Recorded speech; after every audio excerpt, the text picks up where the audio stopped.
আসসালামু আলাইকুম। আমি মনিরুজ্জামান আজ আরো একটি নতুন বিষয় নিয়ে আপনাদের সামনে হাজির হয়েছি। আপনারা জানেন ইতিপূর্বে যে টিএনপি বাংলাদেশ কাজ করে মূলত spoken English and computer training নিয়ে। আপনাদের জ্ঞাতার্থে আজ অত্যন্ত গুরুত্বপূর্ণ একটি বিষয় নিয়ে কাজ করব। ক্লাসের বিষয়টা হবে প্রি রিকোজিটস ফর গোয়িং অ্যাব্রড। আপনারা জানেন রিকোজিট যেটা অবশ্যই প্রয়োজন, যা প্রি মানে পূর্বে, ফর গোয়িং অ্যাব্রড আপনি দেশের বাইরে যাওয়ার পূর্বে যে পূর্ব শর্ত গুলো আপনাকে দরকার হয় সেটা ইংরেজিতে এম্বাসি হতে পারে ফেস করা, হতে পারে পাসপোর্ট পূরণ করা, অথবা আপনার একজন ফরেনারের সাথে এম্বাসি প্লেসে আপনি কিভাবে কথা বলবেন। আসলে এই জিনিসগুলো জানা না থাকলে আমরা জাতি হিসেবে একটু লজ্জিতই হয়ে যাই। তাই আমরা নিজেদেরকে এগিয়ে নিয়ে যেতে, বাংলাদেশকে এগিয়ে নিয়ে যেতে, আমরা জাতি হিসেবে সবার সামনে মাথা উঁচু করে দাঁড়াতে কমন বিষয়গুলো জানা অত্যন্ত জরুরি। তো আসলে কথা না বাড়িয়ে টিএনপি বাংলাদেশে আপনাদের কাছে যাদের কাছে বইটা আছে, দেখেন এখানে প্রি রিকোজিটস ফর গোয়িং অ্যাব্রড, এখানে 241 পেজে আপনারা বিস্তারিত উত্তর পাবেন। তারপরেও আমি একটু কিছু বলার চেষ্টা করছি। আপনাকে অ্যাড্রেসে প্রশ্ন করতে পারে, কোনটি? What's your name? আপনার নাম কি? এখানে কিন্তু আনসার কোনটাই লেখা নেই। আমার কথাগুলো একটু ভালো করে শুনলে আপনারা খুব ভালো করে প্রত্যেকটা বিষয় বুঝতে পারবেন আশা করছি। কি বলা হয়েছে? What's your name? আপনার নাম কি? এখন এই নামটা আমরা গত ক্লাসে আপনাদের আমি আলোচনা করেছিলাম যে নাম যদি বলে তাহলে সচরাচর চলতে ফিরতে কিন্তু নিক নেমটা বললেই হয়ে যায়। কিন্তু আপনার বিজনেস পারপাস, অথবা আপনার কারোর সাথে সৌহার্দ্য সম্পর্ক বাড়াতে চান, অথবা তার সাথে আপনার কোনো ডিলিংসে এগিয়ে যেতে চান, সেক্ষেত্রে আপনি কিন্তু বলতে পারেন যে my name's Dullah Moni, it's my nickname. While my full name is Mohammad Moniruজ্জামান Moni, you are known to me, that's why you call me by Moni. এটা লাস্টের ক্লাসগুলোতে কিন্তু এইভাবে ছিল। কিন্তু আপনাদের যদি এমবাসি ফেস করতে হয়, প্রি রিকোজিটস ফর গোয়িং অ্যাব্রড, বিদেশ যাওয়ার ক্ষেত্রে, সেক্ষেত্রে অবশ্যই হোয়াটস ইউর নেম, আপনার নাম যেটা পাসপোর্টে শো করা আছে, লেখা আছে, ওইটা আপনি বলবেন। এখন যদি আপনি কোশ্চেন করতে পারেন, ইজ ইট ইউর নিকনেম, অথবা is it your surname, or is it your full name, এটা বলতে পারে। আশা করি এগুলো সবগুলো অর্থে আপনার জানা আছে, কিন্তু এই উত্তরটা কিন্তু মাস্ট। তো হোয়াটস ইউর নেম, আপনার নাম কি? তখন আপনি সুন্দরভাবে বলবেন যে মাই নেমস অমুক, এটুকু বললেই হবে। আপনি আবারও বলছি, কোনটুকু বলবেন? পাসপোর্টে শো করা আছে বা লেখা আছে এই নামটা বলবেন। Why do you want to go abroad? কেন বিদেশ যেতে চান? বিদেশ কেন যেতে চান? এই কোয়েশ্চেন কিন্তু তাৎক্ষণিকভাবে করা হলে আপনি বিভ্রান্তির শিকার হতে পারেন, আনইজি ফিল হতে পারে। তার উত্তরটা কি দিবেন? আপনার যদি বিজনেস পারপাস হয়, কোনো ডিটেলস বলার আগে why do you want to go abroad, কেন বিদেশ যেতে চান, শুধু বলেন ফর বিজনেস পারপাস, ব্যবসার উদ্দেশ্যে, দ্যাটস ওকে, ফর ট্রাভেলিং। আর এটা যদি না হয়, আপনি যদি টুরিস্ট হন, আপনি যদি ওয়ার্ল্ডটাকে ভিজিট করতে চান, আরো স্মার্টলি তাকে ইনফরমেশন দিতে চান, তাহলে কিন্তু সবচেয়ে বেটার হয় যে I want to know the world, I want to know the world, আমি পৃথিবীটাকে জানতে চাই। অথবা যেই দেশে যাচ্ছেন সেটা সম্পর্কে বলতে পারেন, I want to know that country or this country, দেশটা সম্পর্কে জানতে চাই, that's why I want to go abroad. Abroad মানে বিদেশ। Very simple, I want to know the world।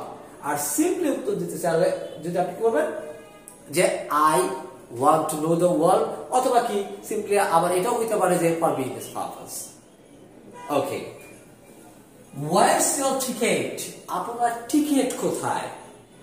আপনি বলেন, এই যে হাত দিয়ে নিয়ে বলেন যে এই নেন টিকিট নেন, আর টিকিট বাংলাদেশ বললাম এটা টিকিট, এটা নেন। ইটস নট কারেক্ট ওয়ে, এটা কিন্তু সঠিক পথ না। Where's your ticket? আপনার টিকেট কোথায়? এটা খুব সুন্দর ইংরেজি আছে, here you are, just here you are, here you are, here you are মনে হচ্ছে কি here মানে এখানে, you মানে আপনি, আর মানে হয় এখানে হয় আপনি না, here you are মানে হলো এই নিন। আপনি যদি বলেন take it, এটাও হবে, কিন্তু সুন্দর ইংরেজি না। তাহলে যদি বলা হয় হোয়াটস ইউর টিকেট, আপনার টিকেট কোথায়, তাহলে আপনি খুব স্মার্টলি বলতে পারেন হিয়ার ইউ আর। আরেকটু যদি ভালো প্রহারটা বলতে চান, please, yeah, you are. Okay. Is it your picture? দেখেন পাসপোর্ট দেওয়ার পরে টিকিটটা তো আপনি দিবেন, তারপর বলো ইজ ইট ইউর পিকচার। যেমন আমরা এখন ধরেন দাঁড়িয়ে আছে, কিন্তু আমি দিলাম দেখা যাচ্ছে দাঁড়িয়ে ছাড়া ছবি, অথবা তার কাছে একটু মনে হচ্ছে যে অচেনা, বা তার কাছে প্রবলেম মনে হচ্ছে এটা নিয়ে, ঠিক আছে, সন্দেহ মনে হচ্ছে, কিউরিওসিটি যাচ্ছে, তখন সে বলতে পারে ইজ ইট ইউর পিকচার, এটা আপনার পিকচার। তখন আপনি বলবেন ইয়েস। এটা তো আরেকজনের টিকিট নিয়ে তো আপনি যাবেন না, আরেকজনের পাসপোর্ট নিয়ে তো আপনি যাবেন না, সেক্ষেত্রে আপনি বলবেন অফকোর্স, অফকোর্স, অবশ্যই, it's my picture, it's my picture. আশা করি clear. How is your country's relation with you?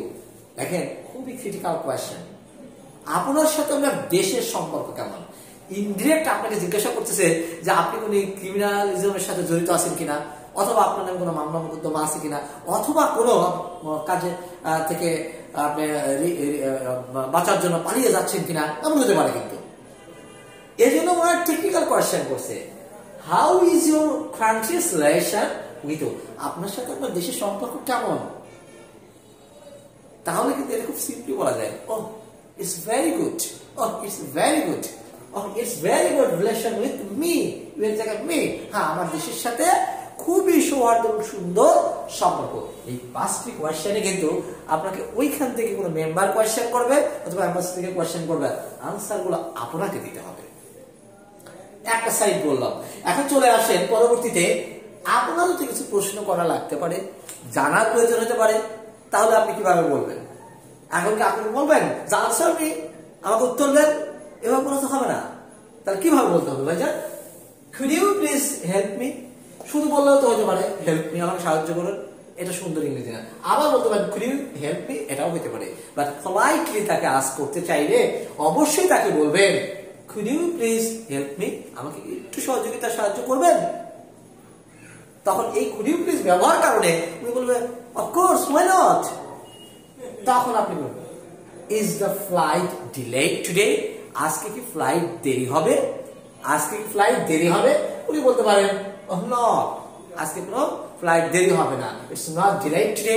অথবা oh yes, the flight is delayed today, উনি বলতে পারেন। কিন্তু কোয়েশ্চেন গুলো তো আপনার, যে ফ্লাইটটা দেরি হবে না হবে না এটা আপনি জানতে হবে, কিন্তু বাংলা বোঝে না, right? Where's the restaurant please? এখন আপনার ট্রেনটা 2 ঘন্টা 3 ঘন্টা 4 ঘন্টা 5 ঘন্টা যেটাই ট্রেন নেক না কেন, সেক্ষেত্রে আপনি ওই দেশের মধ্যে কিন্তু আপনার যখন ট্রেন ভ্রমণ হইতে পারে, সেক্ষেত্রে আপনাদের রেস্টরুম প্রয়োজন, বিশ্রামাগার প্রয়োজন। সেক্ষেত্রে আপনি বলেন ওয়ার্স দ্য রেস্টুরেন্ট প্লিজ? আপনি প্লিজ না ব্যবহার করলে কিন্তু অর্থ হতো, কিন্তু আপনি শব্দটা কেন দিবেন? For politeness. Where's the restaurant please? কোথায় রেস্টুরেন্টটা? আপনাকে বিনয়ের সাথে উনি বলবেন যে go right, go left, go through the first floor, এই ধরনের কোন ইনস্ট্রাকশন আপনাকে দিবে, কিন্তু কোয়েশ্চেনটা তো আপনাকে করতে হবে। তারপর আসে could you please explain everything to me? আমাকে কি সবকিছু একটু ক্লিয়ার করে বলবেন, এক্সপ্লেইন, ব্যাখ্যা করে বলবেন এভরিথিং, সবকিছু টু মি আমার কাছে। এই বিনয়ের সাথে প্লিজ, কুড ইউ প্লিজ বলার কারণে উনি আপনাকে উত্তরগুলো দিবেন। আপনি আপনার ফ্লাইটনেসটা দেখেন, আশা করি তাদের কালচারটাও আপনাকে সহজে গ্রহণ করে নেবে। Could you please explain everything to me? সবকিছু আমাকে সুন্দরভাবে কি ব্যাখ্যা করে বলবেন? সবগুলো দেখেন কোয়েশ্চেন আকারে আছে, আশা করি তারা উত্তরগুলো দিবে এবং আপনি উপকৃত হবেন। এর আগে যে অংশটা ছিল সেটাতে ছিল যে তারা কোয়েশ্চেন করেছিল, আপনি কিন্তু সুন্দর ভালো উত্তরগুলো দিয়েছেন। 9টা কোয়েশ্চেন, এইখানে কিন্তু পুলিশ স্টপ, পুলিশ স্টপ থাকার কারণে এটা কিন্তু কোয়েশ্চেন না, যেহেতু আপনার কথাবার্তা তার সাথে মোটামুটি একটা পর্যায়ে শেষ হয়ে যাচ্ছে, সেক্ষেত্রে আপনি তাকে বলেন thank you so much for your kindness. আপনার এই সার্বিক সহানুভূতি এবং দয়ার জন্য আপনাকে অনেক ধন্যবাদ। বিনয়ের সাথে যা, তাহলে আপনার পরবর্তীতে কোনো ধরনের প্রবলেম হলে আপনাকে কিন্তু সহযোগিতা করবে। তাই বিদায় বেলাও তার সাথে একটা সৌহার্দ্যপূর্ণ আচরণ রেখে যান। Thank you so much for your kindness. আশা করি প্রশ্নকর্তা যা করবে আপনি উত্তর দিতে সক্ষম হবেন, আপনি যে প্রশ্নগুলো করবেন সেগুলোর সঠিক উত্তর পাবেন। সর্বশেষ thank you so much for your kindness বলে বিদায় নেবেন। আর আজকের এই ছোট্ট বিষয়টা যে 10টি টপিকের উপরে সামগ্রিক আলোচনা হলো। যারা বিদেশ যেতে চান তাদের প্রতি সেলুট, তারা এই দেশের রেমিটেন্স পাঠাচ্ছেন, তারা দেশের প্রিয়জন আপনার কাছের সন্তান বাবা মাকে রেখে দেশের বাইরে চলে যাচ্ছেন। আপনারা সকলে ভালো থাকবেন, আপনাদের প্রতি আমাদের দোয়া রইল। আমার পরবর্তী ক্লাসের প্রত্যাশা আমি মনুজ্জামান আজ এখানে বিদায় নিচ্ছি। আল্লাহ হাফেজ।